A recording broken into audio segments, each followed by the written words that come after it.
right, I can't forget my terrible towel here. Yeah, me neither. It's late October in Mount Pleasant, 30 miles outside Pittsburgh. All right. Yep, You ready? I'm ready. 68-year-old Jim Zimmerman is a lifelong Steelers fan. Today, his good friend Bill Soloway, who is driven from Philadelphia, is taking Jim on a road trip to see the Eagles play his beloved Steelers. Got it? Got it. I've always been a Steeler fan all my life, through the good years and the bad years. I told Jim that I was going to come out and pick him up. He has some mobility issues, and I told him, listen, I'm going to come pick you up. We're going to go to Philly. We're really going to make a weekend of this. These men share a connection few will ever know. A profound bond forged from tragedy and hope. Bill's like family to me. You know, I like hanging around with him, going places and doing stuff. What Jim doesn't know yet is that at the game, T.J. Watt will honor him as the 2022 Steelers Fan of the Year, that he was nominated by his friend Bill, a lifelong Eagles fan. My love for the Eagles started at an early age. My father, my brother, we would come down to Veterans Stadium in those days and watch the games. Upon arriving in the city of brotherly love, Bill had a special gift for his friend. Your very own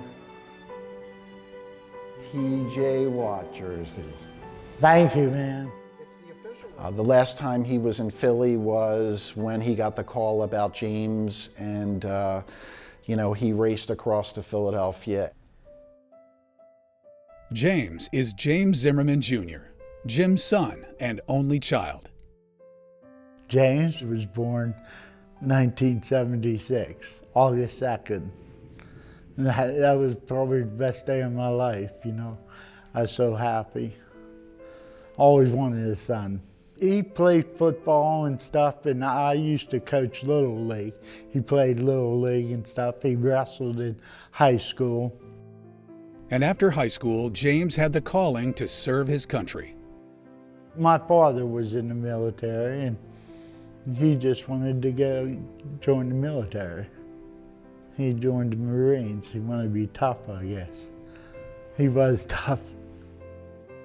James was stationed in Hawaii, where in 2000, Jim attended his wedding. The next year, James became a father when his wife gave birth to a baby girl. After his military service, he would eventually return to the state, settling outside Philadelphia. He needed to get an ID for Pennsylvania, and I was going up to get my license. My photograph, and I was filling out and he asked me, "Are you an organ donor?" And I said, "Yeah, I'm an organ donor." And he said, "Yeah," he said, "You know what, I'm going to be one too." In 1996, Bill Soloway, also a young father, was vacationing in Florida. I was coming back from Disney with my family, and I collapsed in the airport in Orlando. Bill, who was just 30 and an avid cyclist, was diagnosed with hypertrophic cardiomyopathy, an inherited condition where heart muscle cells become enlarged, altering the structure and function of the heart. Over time, Bill went from biking 5,000 miles a year to not at all. And by early 2015, at the age of 49, he was in congestive heart failure and placed on the transplant list. My quality of life was deteriorated to the point where I could no longer ride my bicycle. I could no longer do the things that I loved and enjoyed. Every day was a struggle for me. Then came the night of June 16, 2015. James Zimmerman Jr. had suffered a head injury in a fall. I was sitting at home and I got the call. They told me, there was an accident and what happened. And I packed a few bags and got somebody to watch the house so I could come out here. I basically went to bed one night and I got a call just after midnight. I scramble for the phone and they say, Bill, this is heart transplant, we have a heart for you, we need you to come down. What happened in the accident, his heart stopped, and by the time they brought him back, he was already brain dead. So the organ team talked to us about the donation and stuff. They took me back into the operating room. Then we were waiting for the heart to come from a different area of Philadelphia. And I just remember a doctor looking me in the eyes and saying, hey, it's a go. And then the next thing I know, I'm waking up feeling 200% better than before. I can't wait to get out of here. I'm back on my bike with all my closest friends. Bill spent less than a week in the hospital. In 10 weeks, I was back on my bike riding, something that I never dreamt would be possible. And then I was like, you know what? I really need to meet my donor's family and say to them in person, you know, thank you for this life-saving gift. In 2018, through the Gift of Life program, Bill, who had just won a cycling medal in the transplant games, met Jim for the first time and presented him with that medal. We met in Hershey, and we went out to a nice dinner together, and then afterwards we toured the chocolate factory, and it was like an instant bonding, right?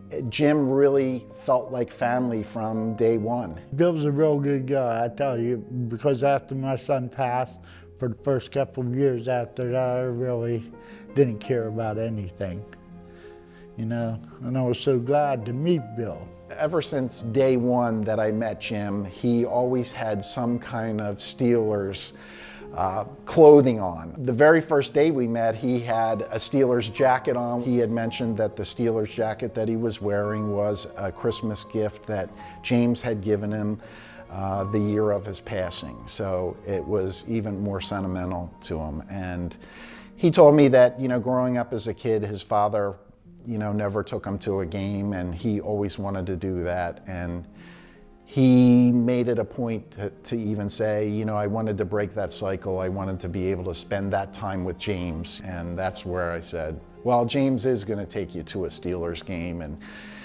his eyebrow rose, and he kind of looked at me funny, and I said, you know, maybe James isn't going to be here in full, but his heart will be, and we're going to a Steelers game together.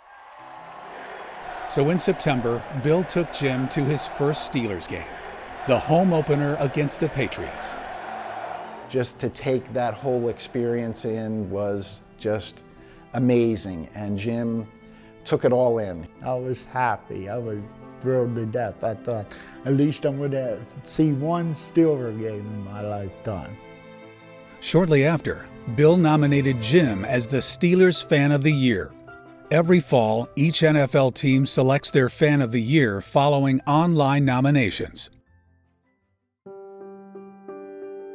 The result played out as part of a game day surprise in Philadelphia. What's most exciting is Jim and I had several conversations over the course of the weeks of his favorite players, and he mentioned TJ Watt, so I'm really excited to see Jim's expression. Got it? How we doing, guys? I'm TJ. I know who you are. I love the jersey. When he receives his Fan of the Year jersey from TJ Watt, it's certainly going to be a very special moment for Jim. And then from your friend, I also wrote that you are the Steelers Fan of the Year. So here's a jersey for you. Bill got a good heart. I mean, my son was very kind-hearted too. He had a good heart. Well, you can see the heart must have went to him. I just think that everybody that registers to be an organ donor is a hero. So I have a sense of obligation not just to live my life, but live the life of James as well, and to look after his father and do things that he wasn't able to do. And it's just such an honor and such a blessing, and I just want to live my life in gratitude, right? And as an example of organ donation works. And truly I am a Steelers fan at heart, because without James's gift, none of that would be possible.